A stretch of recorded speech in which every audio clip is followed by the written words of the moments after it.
Muito bem-vindo, muito bem-vinda. Olha, se tem uma coisa que vai me definir hoje nesse encontro é a alegria. Eu vou trazer uma pessoa aqui que, além de ser meu amigo, querido parceiro, acho que encontros de almas, é uma pessoa que me inspira muito, que eu aprendo muito com ele.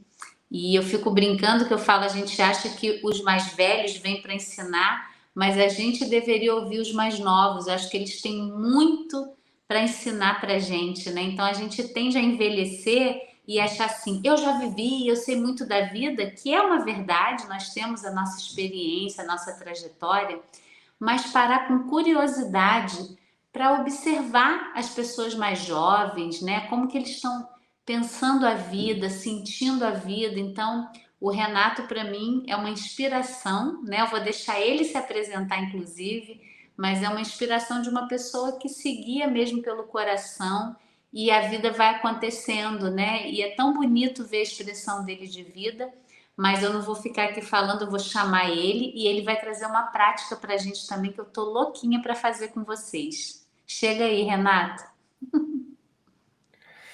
Fala, querida.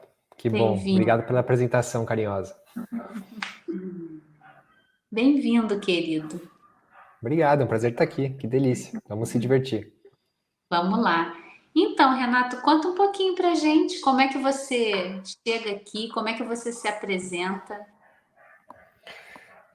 Como eu chego aqui? Eu chego muito feliz, né? Tá um dia bonito, tá um dia quente, de céu azul. Tô tomando um cacau com gelo, água, para dar uma energia, ficar aqui, sair um pouco do café. E chego pronto para partilhar da minha história e partilhar daquilo que eu fui chamando de verdade, né, que acontece dentro de mim. É assim que eu chego. Bem-vindo. Obrigado. Que delícia estar aqui. Então, conta pra gente, Renato. Você sabe, né, que eu me inspiro muito com você, com a sua maneira de ver a vida, né? E a gente pode compartilhar de várias coisas que a gente gosta de fazer juntos, como yoga, comida Claro. boa, né? Autoconhecimento.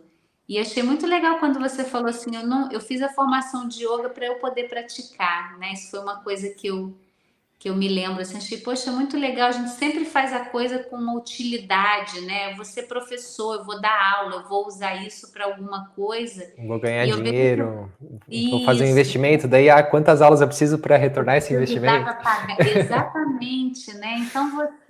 Então, além de ter toda essa vivência de uma busca, né, de si, você traz essa visão muito da gente navegar a vida, né? Fala um pouquinho pra gente sobre isso. Claro, vamos lá. A minha jornada no yoga e nessa observação de como navegar a vida, ela começa, claro, num ponto de dor, né? Eu lembro que quando eu me formei como engenheiro mecatrônico e logo depois eu fiz uma especialização em futurismo e tecnologias exponenciais. Eu fui lá na Califórnia, dentro do campus de pesquisa da NASA, fiz uma formação bem legal assim, que transformou minha vida naquilo que eu achava que era possível fazer, né? Mas você imagina, Kelly, essa formação inclusive foi 10 anos atrás, eu tinha 23 anos na época. Então você imagina, uma pessoa que acabou de sair da faculdade de engenharia mecatrônica, vai lá para o campus de pesquisa da NASA, conhece um monte de gente que tem essa vontade, né, louca de transformar o mundo, de querer fazer acontecer. Foi muito bom no sentido de que aquela experiência me mostrou que nada era impossível, que com vontade, com os contatos corretos, com o nível de maluquice que é inerente dentro do nosso coração, tudo é possível, né? Que a gente precisa de um pouco de maluquice para sair dessa loucura que colocam a gente. A gente precisa da maluquice para combater a loucura do sistema. Então, mas o ponto muito negativo é que eu sempre fui assim, eu sinto que os homens, né, aí vamos falar da biologia, do homem versus a mulher. O homem já tem essa coisa de ser mais racional, mais mental, e eu sempre me considerei um cabeção ambulante. Mesmo assim, se você pegasse minhas lembranças de anos atrás, né, eu sempre me imaginava como uma cabeça. Eu sentia minha consciência do pescoço para cima. Eu vivia nesse mundo dos pensamentos, da mente. E eu achava que era o comum, eu achava que era isso mesmo. Né? Então, essa experiência lá na Singularity University, de 10 anos atrás, onde eu me formei em tecnologias exponenciais, futurismo, me deixou um cabeção ambulante ainda maior. Porque eu reforcei uma história de quem eu era, de ego, que era muito maior do que meu coração poderia dar conta. Né? Então, isso me trouxe muito sofrimento. Muito sofrimento. De levar minha autocobrança a níveis absurdos, de me achar mais do que todo mundo, de me achar, assim, a soberba foi a flor da pele. Né? E sem querer, a vida depois me trouxe diversas experiências, que não mais eu busquei da pele para fora, mas experiências que aconteceram da pele para dentro, dentro do meu universo interior, que foram me ensinando o contrário, que foram me ensinando o que eu chamo hoje, que é o que eu pauto a minha vida, né? Que são as virtudes e os valores. Porque, vamos lá, a gente vai falar do que é a meta máxima da humanidade, que é o amor, realização do amor. Mas como que o amor se dá na prática no dia a dia? São através das virtudes. Da paz, da malemolência, da tranquilidade, da gentileza, da verdade. Eu sempre lembro de você, eu falo muito pra você, a gente conversa bastante, né, gente? Vocês estão ouvindo aqui, eu e a Kelly, a gente é bem grudado. A gente tá 3 vezes por semana junto, a gente conversa muito. Então eu sempre lembro da fala amorosa com o meu próprio corpo. Antes era a minha voz, hoje em dia é a voz da Kelly. Ela fala, cuida do seu corpinho, vocês devem, né? Que acompanha a Kelly, saber que ela tem essa amorosidade com o corpo. Então essa amorosidade, com a amorosidade, né, o amor, se transparece através das virtudes. E qual que é a antítese do que leva para o amor? É o que leva para o medo, é o que leva à vaidade, à inveja, à gula, à cobiça, à soberba, à ira. Qual que era outro pecado capital? A gula, você falou, a ira, Já a luxúria. falei. Luxúria, isso. Então é muito interessante, né? Quando você observa assim, cara, os 7 pecados capitais é um ótimo jeito de você não pautar a sua vida. Toda vez que você estiver dando decisões na sua vida, você sente que você está indo em direção mais aos pecados capitais do que às suas virtudes, tem alguma coisa errada. Né? Então, vamos dizer que antes a vida estava indo mais por esse lado dos pecados capitais do que da virtude. Era só para alimentar essa história do eu que ia acontecer da cabeça para cima. E foi muito interessante, Kelly, que eu tinha um ritual que eu ainda tenho hoje, mas não é tão presente quanto era naquela época, que eu desenhava uma lousa branca no meu quarto, eu desenhava o que estava acontecendo comigo, onde eu estava e onde eu queria chegar. E teve uma vez que eu desenhei uma lousa branca no final do ano, eu desenhei que tinha tipo um buraco negro no centro do meu peito. E que eu queria acabar com esse buraco negro, que me deixava ansioso, ele me deixava para baixo, ele não conseguia fazer com que minha vida andasse para frente. E, claro, né, quando você coloca uma intenção certa, o universo te responde, e responde muito rápido, e várias experiências começaram a acontecer comigo, especialmente, como eu falei, da pele para dentro. Que foram me ajudando a ressignificar várias situações que eu fui passando na minha infância, traumas, coisas que estavam dentro do meu corpo e que impediam a energia de fluir pelo amor. Então, eu sentia que essa expressão de rumo ao medo, rumo aos pecados capitais, estava completamente correlacionada a essa falta de energia, essa energia estagnada, bloqueada pelos traumas da infância, bloqueada por experiências ruins do passado, que a gente, ao invés de se permitir sentir dor, a gente puxa para dentro, né? E essa dor fica lá congelada. E aí, assim, a minha primeira experiência espiritual muito forte foi, inclusive, lá na Califórnia, né? Eu passei eu cheguei num estado transcendental, eu estava me considerando naquela época quase um ateu, que não acreditava em nada, e eu tive, assim, uma experiência espiritual muito forte em que eu lembrei de como era rezar de noite, que quando eu era pequenininho, eu tenho a lembrança de que meu papai e minha mamãe, eu sentava do lado deles, eu tinha 3 aninhos, eu lembro disso, né? Eu sentava no meio deles na cama, eu botava minha mãozinha assim, aí meus pais botavam as mãos em cima da minha e a gente rezava o Pai Nosso antes de dormir. E nesse dia eu tinha a fotinho da Nádia, minha esposa hoje, na época era minha namorada, eu botava a fotinha dela e eu comecei a rezar, e eu passei a madrugada rezando. E isso me trouxe de volta essa força do coração. E aí foi então que eu comecei a não mais buscar no mundo atividades ou experiências para aumentar e enaltecer esse senso de eu, mas para aquilo que fazia sentido, para aquilo que me fazia bem, para aquilo que me trazia bem-estar, harmonia, tranquilidade, paz, né? Porque vamos dizer assim, vai, Kelly, vamos dizer assim, hoje imagina que eu quero comprar esse microfone, né? Eu vou lá, poxa, um microfone caro que eu uso para fazer podcast, eu economizei um tempo para poder comprar ele. Mas se eu vou comprar esse microfone pensando, nossa, ia ser muito legal ter esse microfone.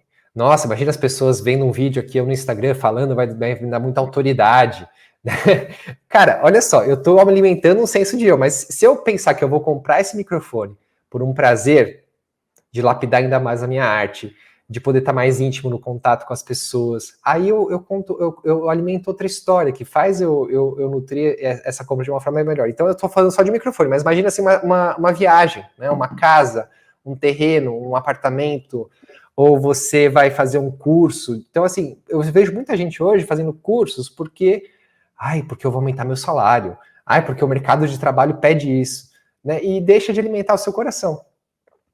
Então, quando eu falo para as pessoas que em 2017 eu fui e fiz uma formação para virar instrutor de yoga, as pessoas falam, cara, como assim nada a ver com o que você faz? Você é engenheiro, futurista, o que você vai se formar para fazer instrutor de yoga? E todo mundo me perguntava assim, mas você vai começar a dar aula de yoga agora? Eu falei, não, tô fazendo para mim. E na época eu dava muitas palestras, viajava bastante, e o que eu mais queria era poder ter esse contato íntimo com o meu corpo e poder cuidar de mim onde quer que eu esteja. Então eu sempre levava o meu tapetinho de yoga, ainda levo ele para todo lugar, porque eu vou comigo, eu viajo, assim, a última viagem que eu fiz, faço viagem internacional, levo o meu tapetinho de yoga junto, porque eu sei que onde eu estiver, eu vou acordar, vou abrir meu tapetinho, eu vou saber cuidar do meu corpo, vou cuidar do meu espírito, vou cuidar do meu ser. E é engraçado porque lá no curso de yoga, eu acho que eu era a única pessoa que estava fazendo o curso por si. Todo mundo, não, porque agora eu vou dar aula de yoga, agora eu vou abrir um estúdio, vou fazer isso. Eu só queria estar lá, né? Porque era o que fazia sentido para mim. Quando eu comecei nessa jornada espiritual da pele para dentro, eu descobri o yoga como uma grande ferramenta, uma grande tecnologia, se não a maior tecnologia de todas, de você entrar em contato íntimo com aquilo que é você. E a partir disso você começa a movimentar o seu corpo e quem você é a partir de um outro hemisfério, que para mim deixou de ser a cabeça, né? Passou mais a ser o corpo inteiro, passou a ser o coração e com isso já flui muito mais energia, as coisas acontecem com muito menos esforço e muito mais leveza.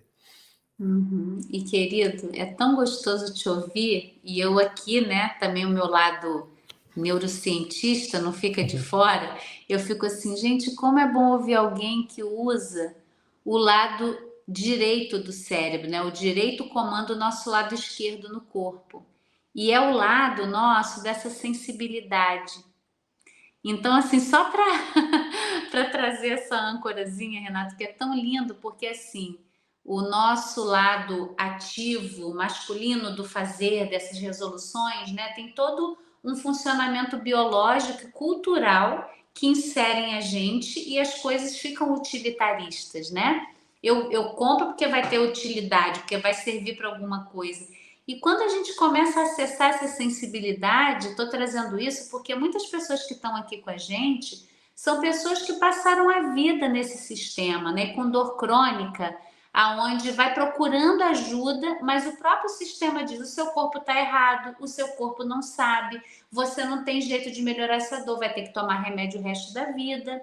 Então, eu queria que vocês que estão ouvindo a gente sentissem um pouco desse gostinho, que é o que eu tento trazer, como é a gente se guiar por um outro processo. Não o processo de isso, mas isso é igual aquilo. Mas o que me nutre, o que move o meu coração, o que me faz bem. Aí eu falo para os alunos assim, Renata, aquela aula que te deu mais alívio, que foi mais gostosa, fica um pouco ali, porque a gente logo fala assim, deixa eu ver se ainda tá doendo. Ai, doeu, bati mesmo. Né? Então a gente reproduz, se foi sem querer, querendo acontecer, para vocês verem como é. Porque é assim que acontece. A gente está fazendo um movimento de ir pelo coração, um movimento de sentir o corpo, de se escutar, mas lá dentro está aquele padrão. Mas deixa eu ver se resolveu. Será que o movimento resolveu ou continua doendo, né? Então, trazer isso e dizer que é muito gostoso te ouvir. Estou vendo que você quer trazer alguma coisa. Não, tem várias coisas que eu quero falar, mas pode terminar. Sim, é isso, era isso, era isso. A primeira coisa é sobre isso. Deixa eu ver se funcionou. porque eu tô tão acostumado com a dor, porque quando eu me encontro num espaço novo, sem dor, eu me encontro num vazio, eu preciso preencher esse vazio com alguma coisa. E aí é muito mais fácil preencher com aquilo que é conhecido, com o velho eu conhecido, né? Muito interessante. E interessante você trazer a questão da sensibilidade do utilitarismo. Vou falar disso mais pra frente, mas primeiro da sensibilidade. Nesse processo todo, eu me percebi um homem sensível, né? Minha grande realização que eu posso te dizer nesses anos todos, onde eu passei dessa jornada de ser um cabeção ambulante para ser uma pessoa um pouco mais conectada com o corpo, né? Eu vi que era se reconhecer um homem sensível, se reconhecer um ser humano sensível, e sensível não que é frágil, que é ruim, é simplesmente que sente, que se permite sentir alegria, se permite sentir dor, se permite sentir tristeza, se permite sentir o que toda essa beleza desse corpo biológico, que é o estado da arte da consciência, o estado da arte da tecnologia do mundo, me permite fazer no mundo, né? Eu brinco que hoje eu me vejo como um astronauta da consciência, então eu tô aqui no meu corpo, mas eu experiencio esse universo a bordo desse corpo, desse Renato, né? A Kelly tem uma consciência também que está experienciando o mundo através do corpo dela. E tem tanto a se falar sobre isso, né? A sensibilidade, o sentir, o viver mais a flor da pele, e tudo que isso se desenrola.